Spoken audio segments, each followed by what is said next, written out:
and these are the stories making headlines on Capital TV.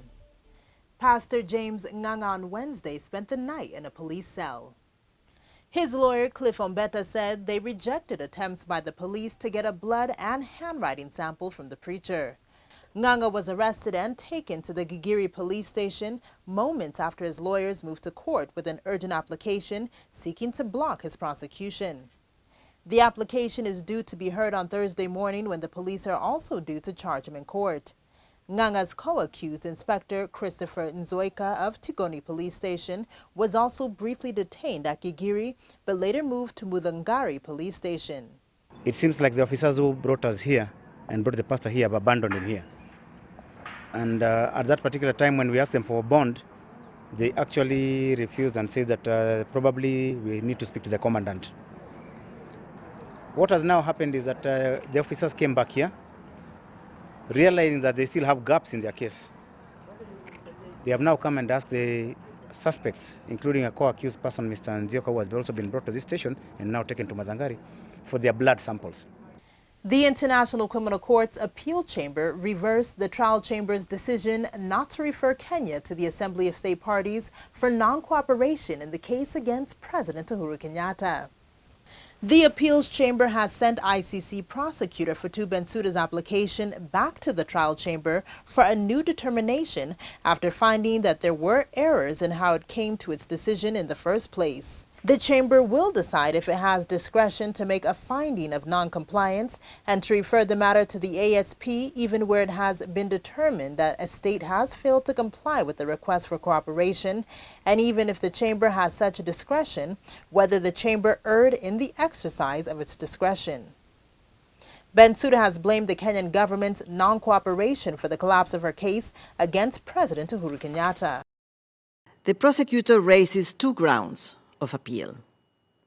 First, she argues that the chamber does have discretion in reaching its factual determination of whether a state has breached its obligations under Article 87(7) of the statute and whether this non-compliance prevented the court from exercising its functions and powers.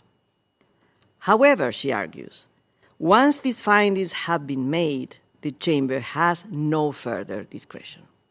Deputy President William Ruto has asked police chiefs in the East African region to adopt high-tech communications in the fight against terrorism and other emerging criminal activities.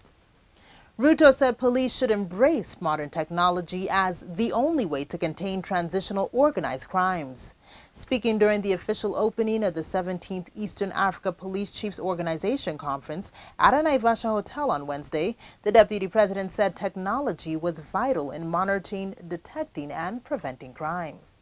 I urge you, ladies and gentlemen, to take advantage of technology because the world is moving progressively and all our economies are moving from what it is to a knowledge-based, knowledge-based, technology-driven economies. We have to be a step ahead of criminals by leveraging on the practical gains of technology in making sure that we deal with crime within our borders and transnational crime as well. In the world of business, Real People's 1.63 billion shilling bond has started trading at the Nairobi's bourse, with the proceeds expected to further boost the company's lending capacity. The medium-term note that was launched in early August 2015 targeting retail, high-net-worth individuals and institutional investors saw investors take up to 1.36 billion shillings in 5-year fixed-rate notes. Real People East Africa CEO Daniel Ohonde noted that the success of the bond was an indication of Kenya's confidence on the capital markets. And finally, in the world of sports, new IAAF President Lord Sebastian Coe says he will have a zero tolerance to doping. Coe, who takes over from the World Championships end in Beijing on the 31st of August, is confident the sport rocked by a major doping scandal can redeem its image under his rule. Coe, who beat Vice President Sergi Buka in a close vote, will succeed Senegalese Lamine Diack, who is retiring after 2 decades in charge. And that's a wrap up of the day's top stories. I've been your host, Angela Wambui. For more on these and other stories, make sure you like and subscribe to our YouTube channel at Capital FM Kenya.